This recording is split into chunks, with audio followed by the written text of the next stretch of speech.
Hello everyone and welcome back to my YouTube channel. Now in today's video is a long overdue video, but I'm going to be explaining to you all the I-130 process. So this video is for those who are currently in the same position that my husband and I were in terms of marrying someone abroad and moving to the United States. So in today's video, I'm going to be speaking about our I-130 process with USCIS, and I just hope that this video is informative and just helpful for those who are in the same journey that my husband and I were in, and I hope this just gives you the answers that you are looking for. So without further ado, I'm just gonna go right into this video. Now, the main question that everyone is probably wondering is how long did the I-130 process take?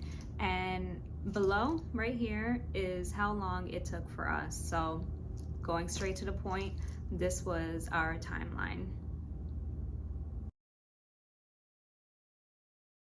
Now, the reason why I just went straight into showing you guys the timeline is because I know that's the answer that you guys are looking for, because it was the answer that I was looking for when I was in the middle of waiting for the I-130 to get approved. Now, I'm just gonna go ahead and just go a bit further into our situation and how it worked for us in terms of how things got approved. And this is only part one of the process, because after the I-130 was approved, we also had to wait for the process with NBC, and that's going to be another video. So in terms of the I-130, this process is for those who, let's say, in my situation, I was the United States spouse, and I married someone who lived abroad. My husband was from the UK, and we got married. So this is for the process of if you, as the United States citizen, marry someone abroad and you're waiting for your husband or your wife to go ahead and move to the United States to live with you permanently at that.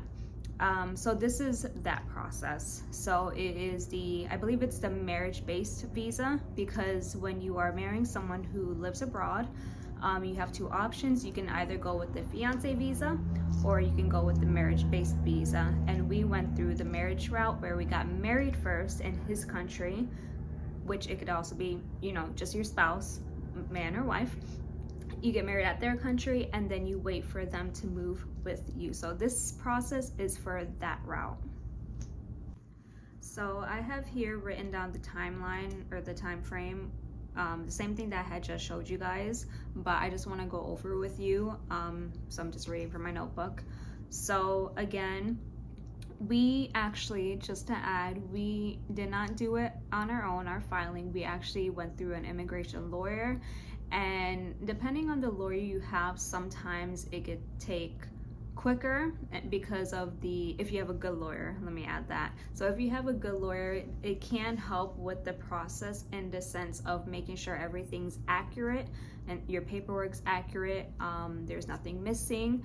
And when everything is accurate and correct, that could help with making sure that everything is submitted quicker, in opposed to, let's say, you didn't know what you're doing, you're having to search and find answers of how to fill out this paperwork and that paperwork. So having an immigration lawyer can be of a benefit in that sense, but of course another part to it, which can be a downside, is that you're not working on your own time, you're working on their time, and sometimes that can cause the process to become a bit much longer than what you would have expected if you were to do on your own.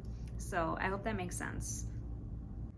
But anyways, going into the process again, so we actually met with our immigration lawyer January of 2022, and at that time he began to ask us for our information, paperwork, everything that we needed, and we gave all of that to him in January, and I think it was the end of January where he submitted everything to USCIS.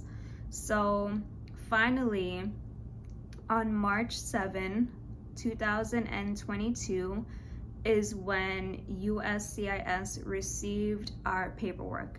So they had received it, and now we were just waiting for everything to go ahead and go under review by them. So after that, about a week later, March 14th, 2022 is when everything finally started to go under review. So finally, our paperwork pretty much was in line with all the others, and we were just waiting for it to go ahead and be approved at this point. Okay, so now this is where the fun part comes in. On average, it takes about 1 year for your case to be approved. On USCIS, if you go on their website, it'll show like the processing times for the different service centers. Just around the time that you saw that your documents were under review, you'll get a letter in the mail, and it'll have which service center your documents are from. Ours was in the California Service Center, but there's other service centers. I think there's Nebraska, I believe there's Vermont, but it'll show on the website, and it'll show on your letter which service center your paperwork was sent to. So ours was sent to California Service Center, and we ended up getting a notice exactly about a year later, and it said here, on March 14th, 2023, our case was under review. So that means that somebody at California Service Center finally is sitting down with your documents and is reviewing your documents and gonna decide if whether or not they're going to approve you. So that took about a year for them to actually sit down with your paperwork in hand to go and review it.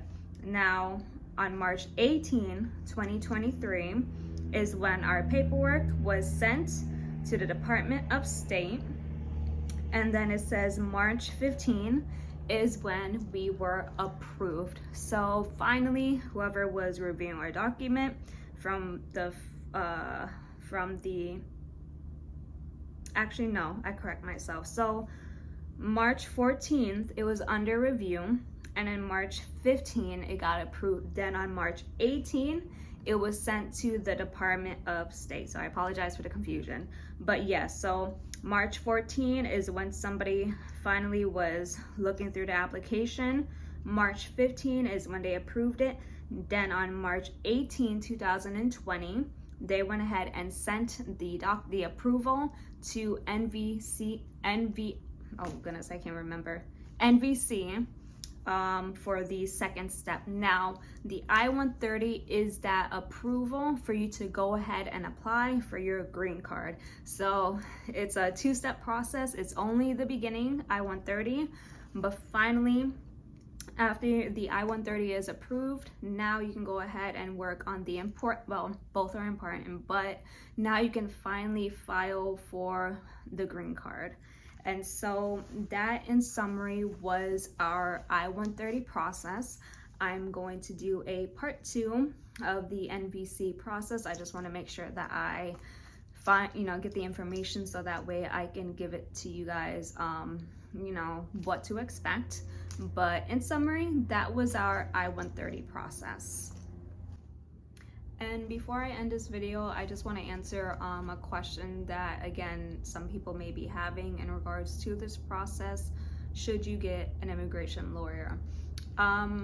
Me personally, I would recommend it just for the sake of, if you find yourself a good immigration lawyer, they will help in terms of making sure everything is accurate and nothing really is done on your part except for finding the documents you need, and from time to time having to, take your pictures, which is usually your spouse, the one who's migrating to the United States. But I would recommend it, but to each his own. If you feel like you are capable of filing everything on your own and you have the time to do so, then, go ahead and do it on your own. In regards to us, we went through an immigration lawyer, which he was an excellent lawyer through the process, and it just worked out for us But again, the only downside with going with a lawyer is that you're kind of working on their time, not your time. And you know, if let's say it's a holiday or they're on vacation or they're sick, you know that they're not able to work on your case that day. And of course they have other clients as well. So you know, it's something that you just have to think about. But if you were to go with a lawyer, definitely do your research, check Google reviews, and see if they are, you know, worthy enough to go ahead and help you through this process.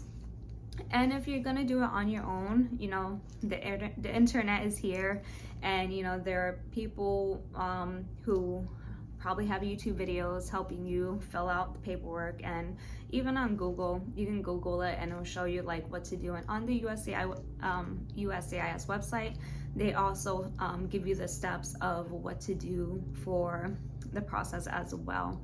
So I hope this video helps you guys if you're in the same journey as my husband and I with this whole immigration USCIS.